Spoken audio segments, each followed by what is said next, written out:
Hi hello అందరికీ నమస్తే. Welcome back to another video.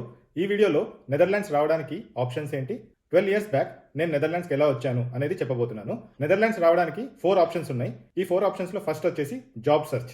India నుండి నెదర్లాండ్స్లో జాబ్ తెచ్చుకోవడం అంత ఈజీ ఏం కాదు. దానికి కరెక్ట్ ప్రొసీజర్ ఫాలో అవ్వాలి. ఈ టాపిక్ మీద నేను ఇంకో వీడియో చేశాను, లింక్ డిస్క్రిప్షన్లో ఉంది, చూడండి. ఈ వీడియో చూసిన తర్వాత ఆ వీడియో కూడా చూడండి. అందులో క్లియర్గా ఎక్స్ప్లెయిన్ చేశాను జాబ్ సెర్చ్కి కావాల్సిన స్టెప్స్ ఏంటి, ప్రిపరేషన్ ఎలా చేసుకోవాలి, ఇంటర్వ్యూస్ ఎలా అటెండ్ అవ్వాలి, అప్లికేషన్స్ ఎలా పంపించాలని. మేము వచ్చిన కొత్తల్లో ఇండియా నుండి నెదర్లాండ్స్లో డైరెక్ట్గా జాబ్ కొట్టడం చాలా కష్టంగా ఉండేది. కానీ లాస్ట్ 5-6 ఇయర్స్ నుండి చాలా మందిని బయట కంట్రీస్ నుంచి కూడా రిక్రూట్ చేసుకుంటున్నారు. ఎందుకంటే ఇక్కడ కూడా డిమాండ్ బాగా పెరిగింది. మంచి స్కిల్ సెట్, ఎక్స్పీరియన్స్ ఉంటే ఏ కంట్రీ నుండి అయినా జనాలని డైరెక్ట్గా వీసా స్పాన్సర్ చేసి నెదర్లాండ్స్కి తీసుకొస్తున్నారు. చాలా మంది ఇన్స్టాగ్రామ్లో మెసేజ్ చేసి అడుగుతున్నారు, అక్కడికి వచ్చి మేము జాబ్ ఎత్తుక్కోవచ్చా అని. ఆ కాన్సెప్ట్ అయితే అసలు ఉండదు. జాబ్ వస్తేనే ఎంట్రీ ఉంటుందన్నమాట. సో మీరు కరెక్ట్ ప్రొసీజర్స్ అన్ని ఫాలో అయ్యి జాబ్ తెచ్చుకోగలిగారు అనుకోండి, ఏదైనా కంపెనీ మిమ్మల్ని రిక్రూట్ చేసుకుందనుకోండి, వాళ్ళే మీకు వీసా స్పాన్సర్ చేస్తారు. జనరల్గా దీన్ని హైలీ స్కిల్డ్ మైగ్రెంట్ వీసా అంటారు, హెచ్ఎస్ఎం వీసా. ఈ వీసా వస్తే 5 ఇయర్స్ వర్క్ పర్మిట్ వచ్చినట్టే, 5 ఇయర్స్ నెదర్లాండ్స్లో పనిచేయచ్చు. ఈ వీసాని కంపెనీస్ ఇనిషియేట్ చేయాలంటే అన్ని కంపెనీస్ వల్ల కుదరదు. కొంచెం పెద్ద కంపెనీసే ఈ వీసా ప్రాసెస్ని ఇనిషియేట్ చేయగలుగుతాయి. దీంట్లో అడ్వాంటేజ్ ఏంటంటే గవర్నమెంట్ దీంట్లో మినిమం శాలరీ క్రైటీరియాస్ అని పెట్టారు. సో మీకు మినిమం శాలరీ ఇస్తేనే ఆ కంపెనీస్ మిమ్మల్ని వీసా ఇనిషియేట్ చేసి ఇక్కడికి తెచ్చుకోగలుగుతాయి అనమాట. ఆ మినిమం శాలరీ కూడా ఏజ్ బట్టి ఉంటుంది. 30 ఇయర్స్ ప్లస్ వాళ్ళకైతే ఇంత మినిమం శాలరీ ఇవ్వాలి, దానికంటే తక్కువకైతే ఇంకొక మినిమం శాలరీ అని డిఫైన్ చేసి పెట్టారు. ఇంకొక పాయింట్ ఏంటంటే ఆ వీసా మీ ఎంప్లాయర్, మీకు ఎవరైతే జాబ్ ఇచ్చారో వాళ్ళతోటి లింక్డ్ ఏమి ఉండదు. సో మీరు ఇక్కడికి వచ్చిన తర్వాత సపోజ్ ఒక 1-2 ఇయర్స్ పనిచేసి మీరు వేరే కంపెనీకి మారిపోదాం అనుకున్నారు అనుకోండి, ఏమి ప్రాబ్లమ్స్ ఉండవు. ఎవరైతే కొత్త కంపెనీ మిమ్మల్ని రిక్రూట్ చేసుకుంటున్నారో వాళ్ళు దీన్ని ఎక్స్టెండ్ చేసుకుంటూ వెళ్తారు. జాబ్ ఉన్నంత వరకు ఈ కంట్రీలో ఉండడానికి ప్రాబ్లమే ఉండదు. ఇన్ కేస్ ఏదైనా రీజన్ వల్ల జాబ్ పోయిందనుకోండి, 3 మంత్స్ టైం ఉంటుంది ఇంకో జాబ్ ఎత్తుకోవడానికి. సపోజ్ 3 మంత్స్ తర్వాత కూడా జాబ్ రాలేదనుకోండి, అప్పుడు ఇండియాకి వెళ్ళిపోవాల్సి వస్తుంది. అలాంటి ఇష్యూస్ ఉంటాయి. బట్ జాబ్ ఉన్నంత వరకు నో ఇష్యూ, మంచిగా వర్క్ చేసుకోవచ్చు. డైరెక్ట్గా జాబ్ తెచ్చుకుని రావడం వల్ల మీకు 30% ట్యాక్స్ బెనిఫిట్ అని ఉంటుంది. 30% ట్యాక్స్ రూలింగ్ బెనిఫిట్ అనమాట. అంటే ఏంటంటే మీకు వచ్చిన శాలరీలో 30% ఆఫ్ ద శాలరీ మీద అసలు ట్యాక్సే పడదు. దీనివల్ల మీకు నెట్ శాలరీ అంటే చేతికి వచ్చే జీతం కొంచెం ఎక్కువ ఉంటుంది అనమాట. అదొక మేజర్ బెనిఫిట్. ఇది ఫస్ట్ 5 ఇయర్స్ ఉంటుంది. అంతకుముందు 10 ఇయర్స్ ఉండేది మేము వచ్చినప్పటిలో, ఇప్పుడు 5 ఇయర్స్ ఉంటుంది అనమాట అది. సో నా అడ్వైజ్ ఏంటంటే మీరు నెదర్లాండ్స్కి డెఫినెట్గా వద్దామని ఫిక్స్ అయ్యారనుకోండి, చాలా చూజీగా ఉండకండి. అంటే మీ ప్రొఫైల్కి తగ్గట్టుగా జాబ్ రాకపోయినా, దానికి కొంచెం డిఫరెంట్గా ఉన్నా సరే, యూ జస్ట్ పిక్ ఇట్. వచ్చిన జాబ్ని తీసుకోండి. అది మీకు ఒక ఎంట్రీ లాగా ఉంటుంది ఈ కంట్రీలోకి రావడానికి. ఇక్కడికి వచ్చిన తర్వాత మీకు కూడా ఈ మార్కెట్ గురించి బాగా అవేర్నెస్ పెరుగుతుంది. మీరు కూడా కొత్త కొత్త పీపుల్ని కలుస్తారు, మీకు ఒక నెట్వర్క్ బిల్డ్ అవుతుంది. దాని తర్వాత మీరు వచ్చిన కంపెనీ నుంచి రిజైన్ చేసేసి మీకు కావాల్సిన మీకు పర్ఫెక్ట్ అనుకున్న జాబ్లో మీరు తర్వాత జాయిన్ అవ్వచ్చు. డైరెక్ట్గా మీరు ఇండియా నుంచి జాబ్ తెచ్చుకోలేకపోతే ఇంకొక ఆప్షన్ ఉంది. ఇది ఏంటంటే స్టడీ పర్పస్ నెదర్లాండ్స్ వచ్చి దాని తర్వాత జాబ్ ఎత్తుకోవడం. స్టడీ పర్పస్ నెదర్లాండ్స్కి రావాలంటే మీకు స్టూడెంట్ వీసా అప్లై చేసుకోవాలి. ఫస్ట్ దాని గురించి ఒక మంచి కాలేజ్లో, మంచి యూనివర్సిటీస్లో అడ్మిషన్ తెచ్చుకోవాలి. స్టడీస్ అయిపోయిన తర్వాత 1 ఇయర్ జాబ్ సెర్చ్కి టైం వీసా ఉంటుంది, జాబ్ సెర్చ్ వీసా అంటారు. ఈ 1 ఇయర్లో మీరు జాబ్స్ ఎత్తుకోవచ్చు. ఇక్కడ మాస్టర్స్కి కానీ ఎంబీఏ చేయడానికి కానీ మంచి మంచి యూనివర్సిటీస్ ఉన్నాయి. నేను కొన్ని ఫేమస్ యూనివర్సిటీ లింక్స్ని మీకు డిస్క్రిప్షన్లో ఇస్తాను. సో మీరు చేయాల్సింది ఏంటంటే ఆ యూనివర్సిటీ వెబ్సైట్స్కి వెళ్ళి అక్కడ ఎలాంటి కోర్సెస్ ఇస్తున్నారు, మీకు ఆ కోర్సెస్లో ఎలాంటి కోర్స్ మీద ఇంట్రెస్ట్ ఉందనేది మీరు కొంచెం రీసెర్చ్ చేయాలి. కోర్సెస్ అప్లై చేయడంతో పాటు స్కాలర్షిప్స్కి కూడా అప్లై చేసుకోవచ్చు. సో మీకు మంచి ఎక్స్పీరియన్స్ ఉండి, ఆర్ మీకు ఏదైనా ప్రొఫెషనల్ సర్టిఫికేషన్స్ ఉన్నాయి, ఆర్ మీరు ఆల్రెడీ ఏదైనా పీజీ కానీ ఎంబీఎస్ కానీ చేస్తున్న వాళ్ళైతే మీకు స్కాలర్షిప్స్ కూడా వచ్చే ఛాన్స్ ఉంటుంది. అవి కూడా ఆ ప్రొసీజర్ ఏంటో, ప్రతి యూనివర్సిటీకి ఒక స్పెసిఫిక్ ప్రొసీజర్ ఉంటుంది. అవి వాళ్ళని కనుక్కొని మీరు దాన్ని కూడా ట్రై చేయొచ్చు, స్కాలర్షిప్స్ కూడా ట్రై చేయొచ్చు. యూజువల్గా చాలా పీజీ కోర్సెస్కి జిఆర్ఈ కానీ జీమాట్ కానీ అడుగుతారు, మీ అనలిటికల్ స్కిల్స్ ఆర్ మీ ఇంగ్లీష్ ఎబిలిటీ చూడడానికి. అందులో కూడా మంచి స్కోర్స్ రావాల్సి వస్తుంది, depending on the university criteria. ఒక్కొక్క యూనివర్సిటీ ఒక్కొక్క క్రైటీరియా పెడతాడు, ఈ కోర్స్కి ఇంత స్కోర్ రావాలని. ఆ స్కోర్ కంటే తక్కువ వస్తే సీట్ కూడా ఇవ్వకపోవచ్చు. సో కొంతమందికి మాత్రం మీకు చాలా ఎక్స్పీరియన్స్ ఉంది, ఆర్ మీరు ఏదైనా ప్రొఫెషనల్ సర్టిఫికేషన్స్ చేస్తున్న వాళ్ళకి ఈ జిఆర్ఈ జీమాట్ నుండి కూడా ఎగ్జామ్షన్ ఇస్తారు.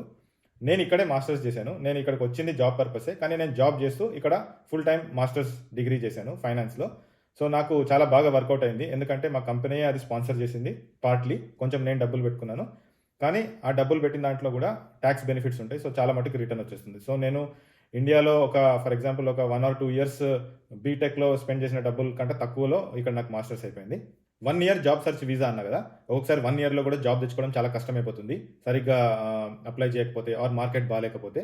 సో మీరు సపోజ్ మాస్టర్స్ చేస్తున్నారు అనుకోండి, లాస్ట్ 3 or 4 మంత్స్ మీకు థీసిస్ ఉంటుంది. ఆ థీసిస్ టైంలోనే ఆల్రెడీ వేరే ఏదైనా కంపెనీస్లో మీరు ఇంటర్న్షిప్కి అప్లై చేసుకోవచ్చు. సపోజ్ మీకు ఎక్కువ ఎక్స్పీరియన్స్ లేదనుకోండి, ఇంటర్న్షిప్స్ లోకి వెళ్ళి అందులో కొంచెం మీ ఎబిలిటీ చూపించి దాంట్లోనే ఏదైనా జూనియర్ పొజిషన్స్లో ఆ కంపెనీలోనే జాయిన్ అయ్యే ఛాన్స్ ఉంటుంది. నేను పనిచేసే దగ్గర కూడా చాలామంది అలా ఇంటర్న్షిప్స్లో జాయిన్ అయ్యి కొన్ని రోజుల తర్వాత వాళ్ళ థీసిస్ అయిపోయాగానే డిగ్రీ వచ్చేసిన తర్వాత కంపెనీలో జూనియర్ పొజిషన్స్లో జాయిన్ అయిపోయిన వాళ్ళు చాలామంది ఉన్నారు. సపోజ్ మీకు చాలా ఎక్స్పీరియన్స్ ఉందనుకోండి, మీరు సపోజ్ మీరు ఇక్కడికి వచ్చింది స్టడీసే, బట్ మెయిన్ పర్పస్ మీది జాబ్ అనుకోండి. ఫస్ట్ ఇయర్ తర్వాత ఆల్రెడీ మీరు కంపెనీస్కి మీ సీవీని పంపించి జాబ్స్ అప్లై చేయడం స్టార్ట్ చేయొచ్చు, టెల్లింగ్ దట్ మీది ఫస్ట్ ఇయర్ అయిపోయింది ఆర్ సెకండ్ ఇయర్ కూడా పార్ట్లీ అయిపోయింది, థీసిస్ ఒక్కటే పెండింగ్ ఉందని. సో మీకు దీంట్లో ఉన్న అడ్వాంటేజ్ ఏంటంటే మీకు ఆ 1 ఇయర్ జాబ్ సెర్చ్ టైంని మీరు కొంచెం ఎక్స్టెండ్ చేసుకుంటున్నారు అనమాట ముందే స్టార్ట్ చేయడం వల్ల. సో దీనివల్ల మీకు జాబ్ వచ్చే ఛాన్స్ ఎక్కువ ఉంది, బికాస్ మీరు ఎక్కువ టైం స్పెండ్ చేస్తున్నారు జాబ్ సెర్చ్ మీద. ఇదన్నీ కాకుండా డిగ్రీ వచ్చిన తర్వాతే స్టార్ట్ చేశారు అనుకోండి, అప్పుడు 1 ఇయర్ టైం ఉంటుంది. అందులో ఒకసారి ఇక్కడ సపోజ్ సమ్మర్లో హాలిడే పీరియడ్ ఉంటుంది, డిసెంబర్లో హాలిడే పీరియడ్. ఆ టైంలో చాలా కంపెనీస్ రిక్రూట్మెంట్ చేసుకోరు, కొన్ని స్పెసిఫిక్ టైమ్స్లోనే రిక్రూట్మెంట్ ఎక్కువ చేసుకుంటారు. సో మీకు ఒకసారి చాలా టఫ్ అయిపోతుంది, ప్రెషర్ పెరిగిపోతుంది, జాబ్ రావట్లేదు అని. సో నా అడ్వైస్ ప్రకారం మీరు థీసిస్ కంటే ముందే జాబ్ సెర్చ్ని స్టార్ట్ చేసేయండి. ఎంబీఏ చూస్ చేసుకోవాలా, మాస్టర్స్ చూస్ చేసుకోవాలా అని కూడా చాలామంది మెసేజ్ చేసి అడుగుతున్నారు. ఎంబీఏ ఆర్ మాస్టర్స్ అనేది అఫ్కోర్స్ మీ పర్సనల్ ఇంట్రెస్ట్ మీద డిపెండ్ అయి ఉంటుంది.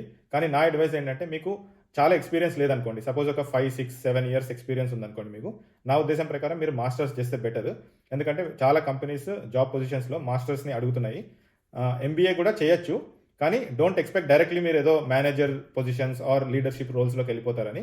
మీకు ఇండియాలో ఎక్స్పీరియన్స్ ఉన్నా కానీ ఇక్కడ ఏదైనా కంపెనీలో జాయిన్ అయ్యి స్లోగా కంపెనీలో గ్రో అవుతేనే మీకు అలాంటి పొజిషన్స్ వస్తాయి. సో మీరు ఎక్కువ టెక్నికల్గా ఫోకస్ చేద్దాం అనేది ఉంటే డెఫినెట్గా మీరు మాస్టర్స్ చేయొచ్చు. లేదు నా ఆస్పిరేషన్ లీడర్షిప్ రోల్స్లోకి వెళ్ళాలంటే మీకు ఎక్స్పీరియన్స్ ఉంటే ఎస్ ఎంబీఏనే పిక్ చేసుకోండి, లేదు ఎక్స్పీరియన్స్ అంత లేదంటే మాస్టర్స్ చేసి ఏదైనా కంపెనీలో జాయిన్ అయ్యి ఆ కంపెనీలో వర్క్ చేస్తూ అందులో గ్రో అయ్యేలా చూడండి.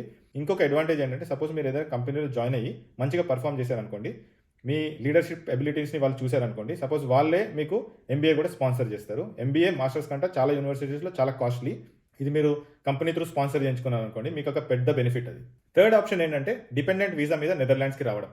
సపోజ్ మీ హస్బెండ్ కానీ వైఫ్ కానీ ఆల్రెడీ నెదర్లాండ్స్లో ఉండి వర్క్ చేస్తున్నారు అనుకోండి, మీరు వాళ్ళ డిపెండెంట్ లాగా నెదర్లాండ్స్కి రావచ్చు. డిపెండెంట్ వీసా మీద వచ్చిన వాళ్ళు జాబ్ కూడా చేయొచ్చు ఈ కంట్రీలో. ఇక్కడ ఒకటే కండిషన్ ఏంటంటే మెయిన్ రెసిడెంట్, సపోజ్ మీ హస్బెండ్ ఇక్కడ ఆల్రెడీ జాబ్ చేస్తున్నారు, మీరు డిపెండెంట్ వీసా మీద వచ్చారనుకోండి, మెయిన్ రెసిడెంట్ మీ హస్బెండ్ అనమాట.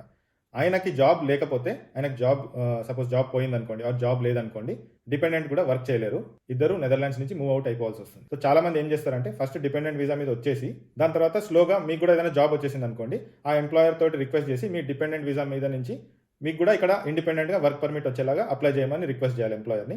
సో మీకు ఏంటంటే ఈ లింక్ పోతుంది. సో అప్పుడు మీరు ఇండిపెండెంట్గా ఉండొచ్చు, సపోజ్ ఒకళ్ళ జాబ్ పోయినా కానీ ఇంకొకళ్ళు డిపెండెంట్ లాగా ఉండొచ్చు, అట్లా కంటిన్యూ చేసుకోవచ్చు. సపోజ్ మీరు మీ హస్బెండ్కి డిపెండెంట్ లాగా నెదర్లాండ్స్ వచ్చారనుకోండి, మీ హస్బెండ్కి ఆల్రెడీ డచ్ సిటిజన్షిప్ ఉంటే మీకు 3 ఇయర్స్లో ఇక్కడ డచ్ సిటిజన్షిప్ అప్లై చేసేసుకోవచ్చు. అంటే 3 ఇయర్స్ మీరు కంటిన్యూస్గా నెదర్లాండ్స్లో ఉంటే you will be eligible to apply for Dutch citizenship అనమాట.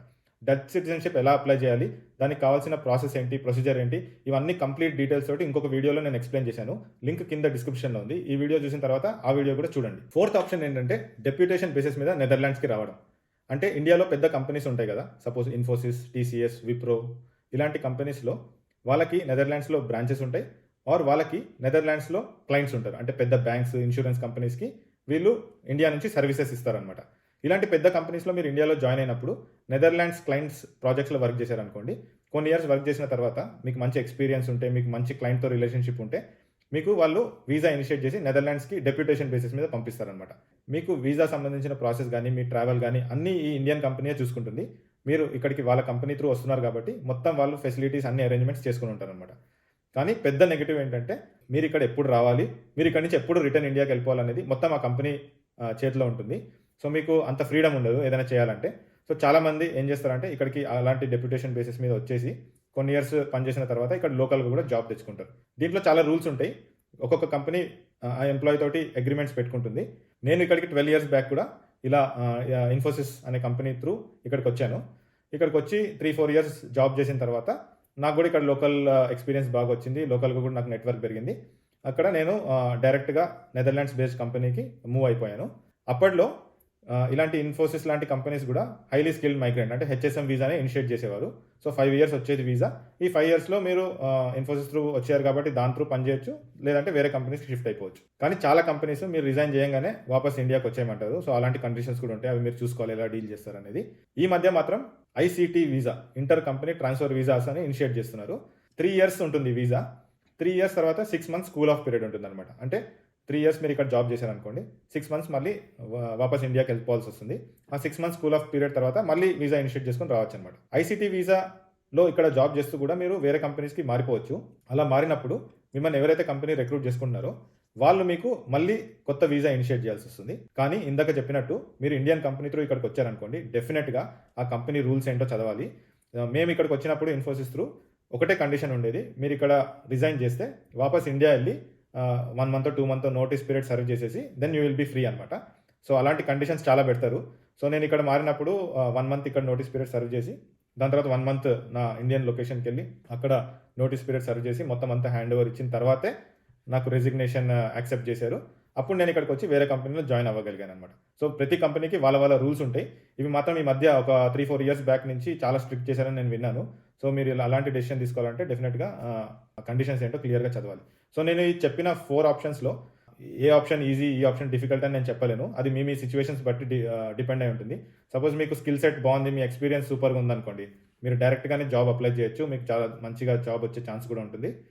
లేదు అంత ఎక్స్పీరియన్స్ లేదు ఆర్ మీకు హయ్యర్ స్టడీస్ చేయాలనే అంబిషన్ ఉంటే డెఫినెట్గా సెకండ్ ఆప్షన్కి వెళ్ళొచ్చు. మంచిగా యూనివర్సిటీస్లో ఇక్కడ చదువుకుని దాని తర్వాత జాబ్ తెచ్చుకొని ఆ కంపెనీలో మంచి గ్రోత్ ఆపర్చునిటీస్ని వెతుక్కోవచ్చు. లేదు నేను ఇండియాలోనే చాలా మంచి కంపెనీలో ఉన్నాను కానీ నెదర్లాండ్స్కి నాకు మూవ్ అవ్వాలనే నాకు అంబిషన్ ఉందంటే within that company Netherlands related projects ఏంటి అని చూసుకుని అలా కూడా ఆ రూట్ కూడా మీరు వెతుక్కోవచ్చు అనమాట. సో ఈ 4 ఆప్షన్స్లో మీకు ఏది సూట్ అవుతుందో మీరు చూసుకోవాలి. ఐ హోప్ ఈ వీడియోలో చాలా మంచి ఇన్ఫర్మేషన్ నేను మీకు ఇచ్చానని నేను అనుకుంటున్నాను. మీకు డెఫినెట్గా చాలా క్వశ్చన్స్ ఉండుంటాయి, ఎందుకంటే టాపిక్స్ ఇవి చాలా బ్రాడ్గా ఉంటాయి. సో మీకు ఏదైనా డీటెయిల్ కావాలంటే డెఫినెట్గా ప్లీజ్ కమెంట్స్లో మెన్షన్ చేసి అడగండి. I will try to answer. నాకు తెలిసినంత వరకు నేను ఆన్సర్ చేస్తాను. లేదు మీకు రియల్లీ చాలా స్పెసిఫిక్ క్వశ్చన్ ఉంది, మీ గురించి ఏదైనా చెప్పాలనుకుంటే ఇన్స్టాగ్రామ్లో కూడా మెసేజ్ చేసి అడగండి. ఇంకో వీడియోలో మళ్ళీ కలుద్దాం. అంతవరకు బాయ్. Thanks for watching.